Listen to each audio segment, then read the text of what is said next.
a primeira campanha eleitoral que se fez em Portugal para as constituintes, o Partido Socialista tinha um slogan, que era Nós e Europa, não é? Europa connosco, como se chamava, Europa connosco. E era o slogan.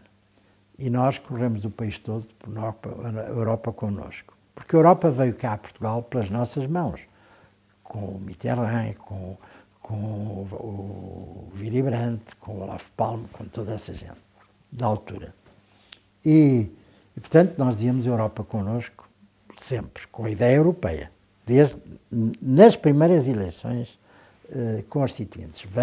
Passou-se um ano até que se fez a Constituição. E depois da Constituição é que se pôs o problema da eleição presidencial. E eu já lhe contei como foi a eleição presidencial. Quanto à Europa, realmente os sociais-democratas e o CDS do tempo de Sá Carneiro foram absolutamente pró-europeus. Sempre quiseram e votaram connosco na votação que se fez e na discussão que se fez no Parlamento antes de começar realmente que eu era Primeiro-Ministro na altura, a proposta ou o pedido de adesão que levou a uma turnê que eu fiz por toda a Europa com os chefes de governo e de Estado dos países respectivos a pedir para nos aceitassem, para nós abrirem as negociações connosco, o que foi feito.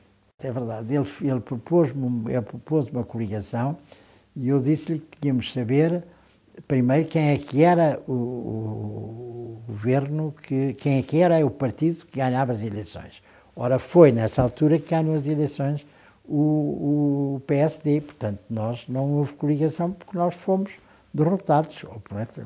Foi o PSD que ganhou, com o CDS e com os monárquicos e com os restauradores, portanto, com os reformadores, portanto, teriam sido eles que deviam fazer a formação, a coligação como fizeram. O Partido Socialista estava fora, nessa altura. Bem, muita coisa seria naturalmente diferente, mas isso é um caso de fazer uma futurologia do passado. E quando as coisas foram uma coisa e não outra, e nós já sabemos que não são outra, é muito difícil estar a pensar o que é que seria de diferente se eles vivessem. É praticamente impossível. Bem, evidentemente que são dois homens excepcionais, quer um, quer outro. Embora diferentes, muito diferentes. Eu tive muito boas relações, quer com um, quer com outro, embora fossem meus antagonistas. E o Sá Carneiro, mais do que antagonista, rival, propriamente, porque ou era ele ou era eu, não é? Não havia nenhuma alteração a esse respeito, senão esta, não havia outra possibilidade. Mas realmente, começando por Sá Carneiro, que eu conheci primeiro. O Sá Carneiro, eu sabia quem ele era quando estava exilado em França, expulso de Portugal por Marcelo Caetano. Eu segui a política portuguesa, dia a dia. Era a coisa que mais me interessava em França mesmo, era seguir a política portuguesa. E tinha boas informações, porque muita gente vinha a Paris e falava. E, portanto, ouvi falar do Sá Carneiro, da ala liberal no Parlamento, com a qual, evidentemente, eu não podia ter entrado, nem podia ter associado, embora tivesse sido convidado por foi o secretário-geral, ou pelo menos o presidente do partido da União Nacional, que deixou de ser União Nacional e que era a Ação Nacional Popular, e ele várias vezes me sondou e queria por força que eu vi. Eu tinha acabado de vir de um ano de deportação na Guiné, e ele queria que dizia ele que eu podia ser da ala liberal. E eu disse, não penso nisso, não sou de ala nenhuma, eu sou socialista, ponto final, parágrafo. E, portanto, não podia, bem, eles depois perceberam que eu era um osso duro de roer nessa altura, E então resolveram expulsar-me do país. Eu fixei-me em França. Não me podia fixar no Brasil, porque também era uma ditadura. Fixei-me em França. A Espanha também não, que seria o ideal se fosse uma democracia, mas não era. Portanto, ia em França. E não me arrependo nada, porque em França aprendi muita coisa e foi uns 4 anos e meio em que eu fui professor de 3 universidades, coisas que nunca me tinha acontecido em Portugal. Nem pensar em tal coisa. Mas seguia o Dr. Sá Carneiro. E sabia que ele, dentro da ala liberal, era uma pessoa que protestava, que lutou a favor da imprensa livre e fez várias coisas desse género. Por isso eu simpatizava. É curioso que, antes mesmo de eu regressar, porque só regressei depois de 25 de Abril, o Dr. Jaime Gama, que era nessa altura jornalista da República, que era um jornal socialista, mas ninguém sabia que era um jornal socialista, porque nós mantivemos isso em segredo, fez uma pergunta ao Dr. Sá Carneiro, numa entrevista célebre que lhe deu na altura, e perguntou-lhe o que é que ele era politicamente, ideologicamente. E o Dr. Sá Carneiro disse: sou social-democrata. E ele disse: bem, mas social-democrata ou socialismo democrático é a mesma coisa. É só uma questão de nomenclatura, mas é a mesma coisa. Mas sabe que o líder do partido sabe quem é, está exilado, o Dr. Mário Soares. Ele disse: não conheço, mas realmente eu sou social-democrata. Bem, a pergunta é só isto.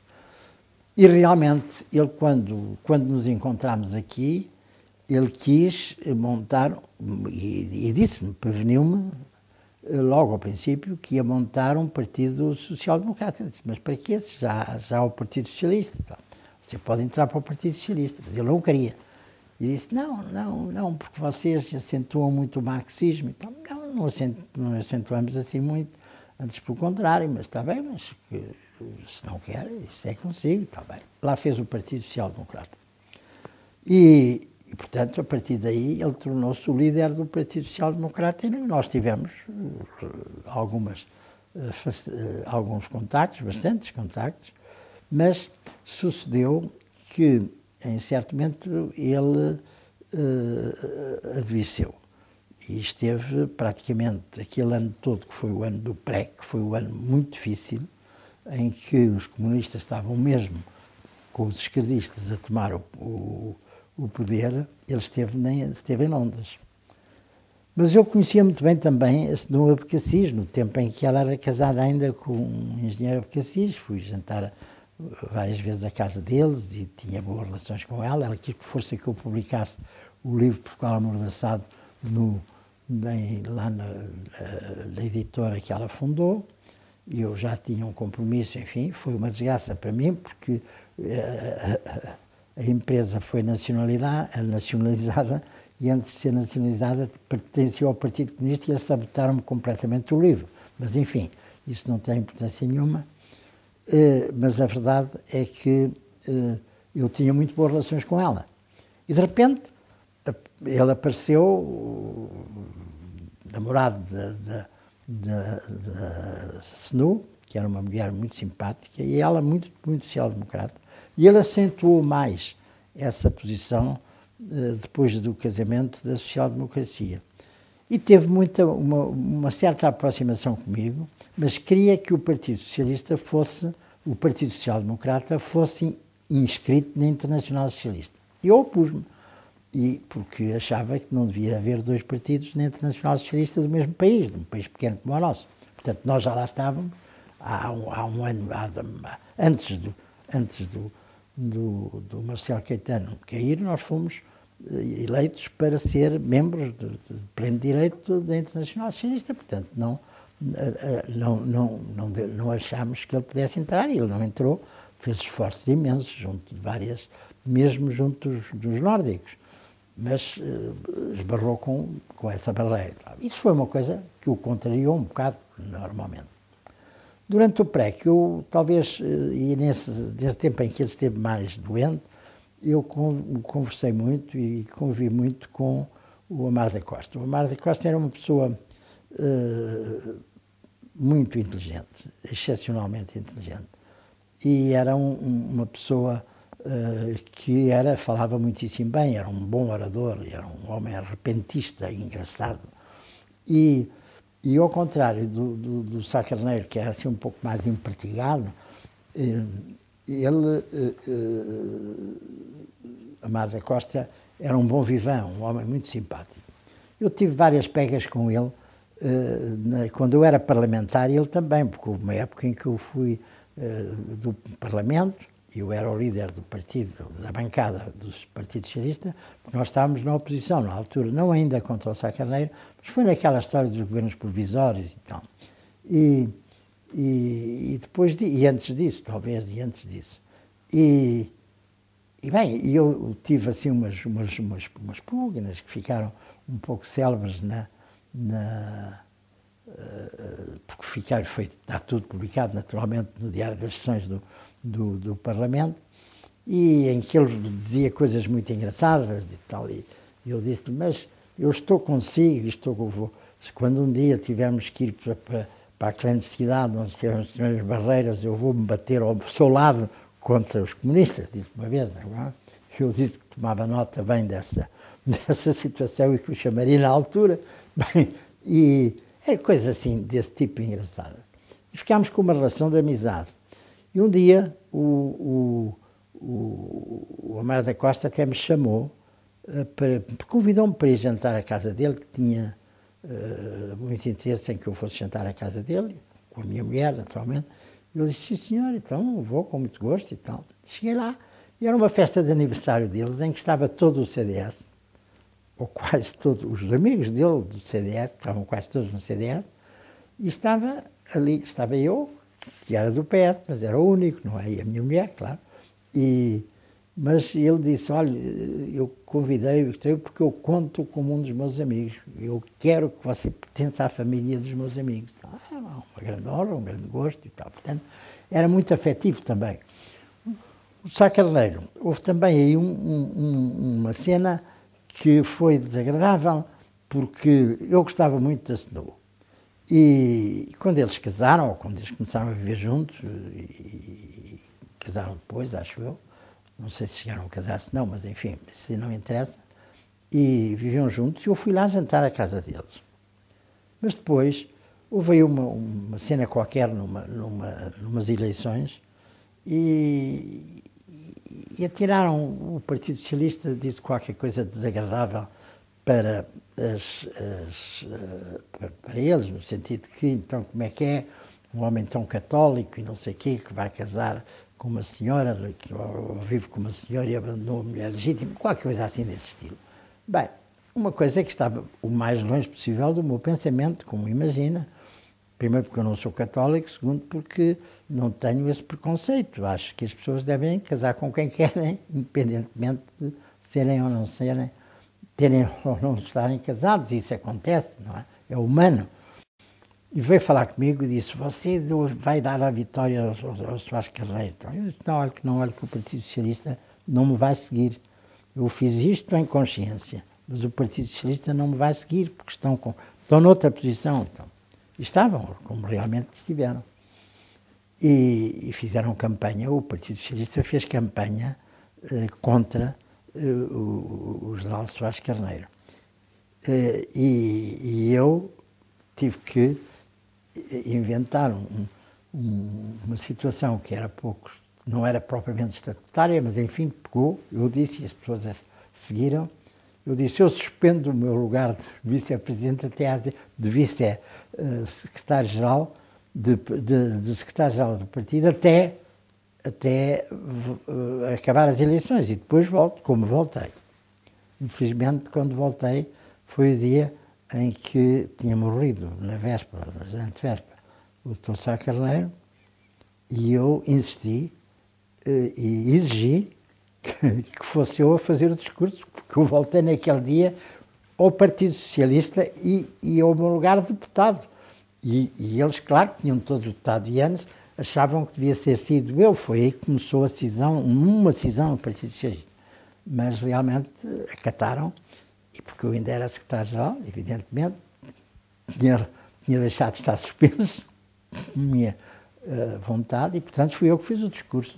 Está escrito um discurso de elogio ao Sá Carneiro como grande político que ele foi, isso é indiscutível. Bem, é preciso ver duas coisas. É que antes disso houve outra questão, foi a cisão dentro do CDS. Foi uma das coisas que eu admirei no Sá Carneiro. Eu estava no Parlamento e era deputado nessa altura, quando houve a cisão da ASD. E ele perdeu ali, que disseram que se retiravam do partido, uma boa dezena, uma dezena e meia ou duas dezenas quase de deputados que lhe fugiram dessa altura e que disseram nós o deixamos porque não estamos de acordo com a sua política, etc. E alguns grandes, o Sousa Franco, por exemplo, e outros assim, o Oliver Martins e outros, que deixaram de ser nessa altura do PSD. Bem, e foi uma coisa grave para ele. Eu admirei a posição dele, porque aquilo foi dramático na Assembleia, aquela saída, e ele ficou impassível. E eu passei a vida a olhar para ele, não divertido, porque não estava divertido com essa circunstância, mas realmente estava a dizer, se isto me tem acontecido a mim, no meu partido, como é que eu ficaria, como é que eu reagia? Foi o que eu pensei. E ele realmente foi impecável. Foi um homem que não exprimiu uma emoção, esteve ali, aguentou aquilo com uma absoluta coragem. Bem, depois disso, o partido ficou muito enfraquecido. E ele então deu uma volta e fez uma ligação com o CDS, que era mais à direita que o PSD, manifestamente. Embora o PSD tivesse assim uma gente que vinha também, muita gente tinha vindo do passado. Bem, e não eram propriamente antifascistas, não eram. Mas muitos deles, não estou a falar de Sá Carneiro, nem de outros que eram realmente, nem do Balsemão, nem dos outros que eram realmente sociais-democratas, a sério. Mas os outros não. E ele fez essa ligação, claro, não só com o CDS, que era muito diferente do CDS atual, que era de Freitas do Amaral e Amaro da Costa, e que foi um grande enriquecimento para o PSD, mas outros que tinham menos posição, talento e menos, digamos, um sentimento e um conhecimento da política que os outros tinham, que os dois tinham. E também com uma figura muito respeitável dos monárquicos, que eram os monárquicos, o arquiteto Ribeiro Teles, que era uma pessoa de quem eu sou amigo, já era no passado, durante o 25 de Abril, que admiro imenso, porque é um homem extraordinário sob todos os aspectos. E eu tenho por ele uma verdadeira amizade e tenho por ele um grande reconhecimento, porque ele é um homem de facto extraordinário. Mas tinha um pequeno partido, porque não há monárquicos em Portugal, ou há muito poucos. E, portanto, aquilo não era quase nada. Mas faltou citar outros, que foram os dissidentes do Partido Socialista, que eram os que fizeram o Medeiros Ferreira, e o António Barreto, e outros que passaram para esse pequeno, era um pequeno grupo, mas quiseram ser, como é que eles diziam, reformadores, exatamente, reformadores. Era o Partido Reformador. Chegaram a fazer um pequeno partido, mas nunca chegou a avançar como partido. Bem, isso foi para compensar. Mas realmente ele não mordeu nada no eleitorado da esquerda e no eleitorado PS, não mordeu, antes pelo contrário. Ele ficou com um eleitorado maior à direita, mas não à esquerda. Mas, de qualquer maneira, permitiu-lhe fazer e formar um governo. E isso foi importante para ele, e o governo dele foi um governo interessante. Bastante difícil, mas interessante. Bem, era difícil porque para haver uma revisão constitucional são precisos 2/3. Isso era difícil. E ele ia passar-se, e ele, Freitas do Amaral, e o Sá Carneiro, se tivesse havido, se eles não tivessem morrido, com a derrota que eles teriam, presumivelmente, não sei se teriam, mas teriam presumivelmente, porque a emoção do país com a morte de Sá Carneiro e do Amaro da Costa e dos outros que o acompanhavam foi um choque terrível para toda a gente. Eu lembro-me bem desse dia, porque fui dos primeiros a saber disso, porque foi a emissora nacional, foi da emissora que me telefonaram a dizer, sabe disto que acaba de acontecer isto. E eu fiquei verdadeiramente boca aberta.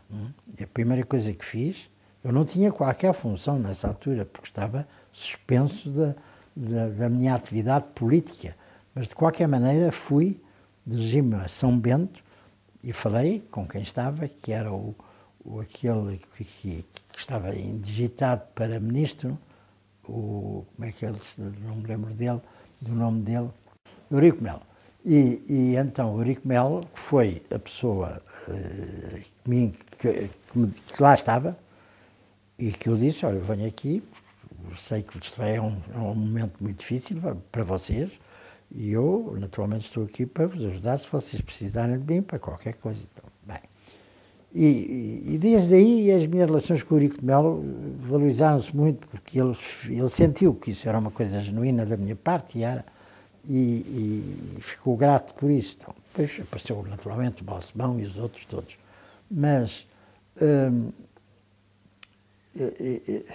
a verdade é que foi uma coisa terrível. Mas as pessoas, eu julguei bem, isto pode ter um reflexo de saudosismo em relação aos que morreram e, portanto, pode dar a vitória ao general Soares Carneiro. Mas não deu, foi o contrário. Acho que o general Soares Carneiro, que eu conheço também bastante bem, teve uma falha. Uma falha que resulta do espírito militar, no fundo. Perguntaram-me, então, o que é que o senhor, se for eleito, vai fazer e tal. Ele disse o que estava previsto, vamos continuar, porque a vida não acaba agora. Bem, foi assim uma coisa que as pessoas estavam todas emocionadíssimas com aquela perda, foi assim um banho de água fria, não é? Porque ele disse aquilo à militar, bem, é outra coisa, vamos fazer, cá estou eu. Bem, poderá ter sido isso que influenciou as pessoas, ou poderá ter sido uma mudança, isto é, não temos o Sá Carneiro, logo temos que ir para o Iandes. Foi assim, qualquer coisa desse género que se passou, não é? Mas realmente, para mim, foi uma surpresa o resultado das eleições a seguir. E para mim, claro, mesmo dentro do meu partido, fiquei bastante diminuído, na medida em que o partido fez toda campanha, como eu previa e como eu disse ao Sá Carneiro, fez toda campanha pelo Iandes e depois ficaram a dizer, você não fez, você tal, criou, e foi daí que se fez a cisão dos chamados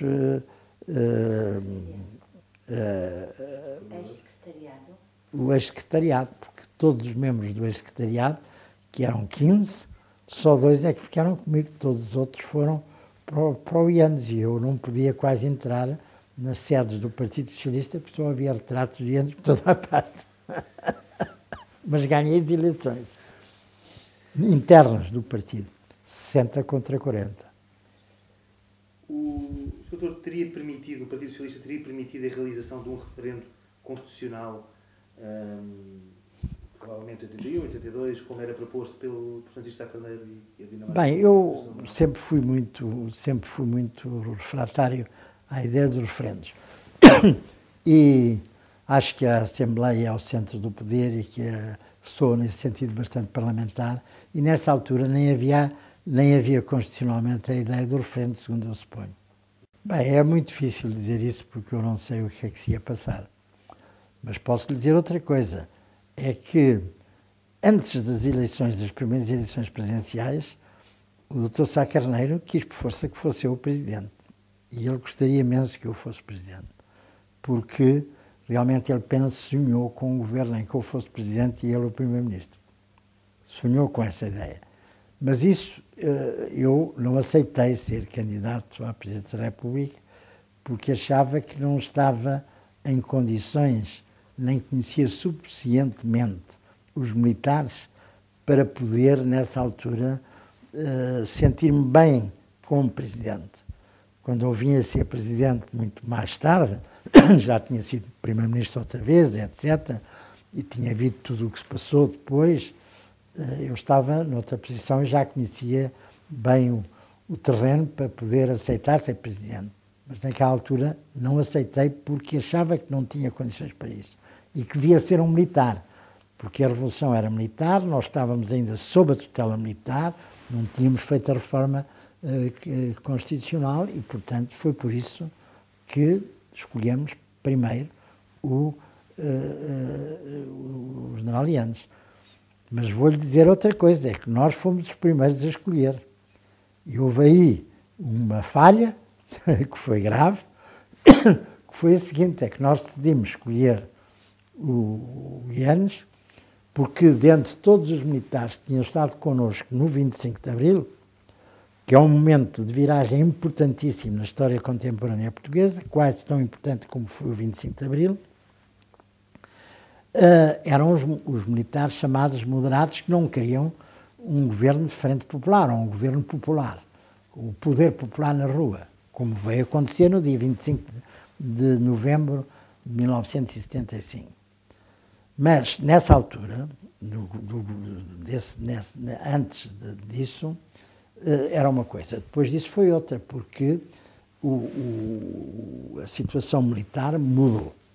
E mudou e nós achávamos que... o Partido Socialista achava que devia ser um militar, mas tínhamos uma aliança feita com os chamados militares de Abril, e, portanto, com o grupo dos 9, principalmente. Mas era um grupo que era muito mais que 9, mas, enfim, já ficou, porque foram os que assinaram um documento.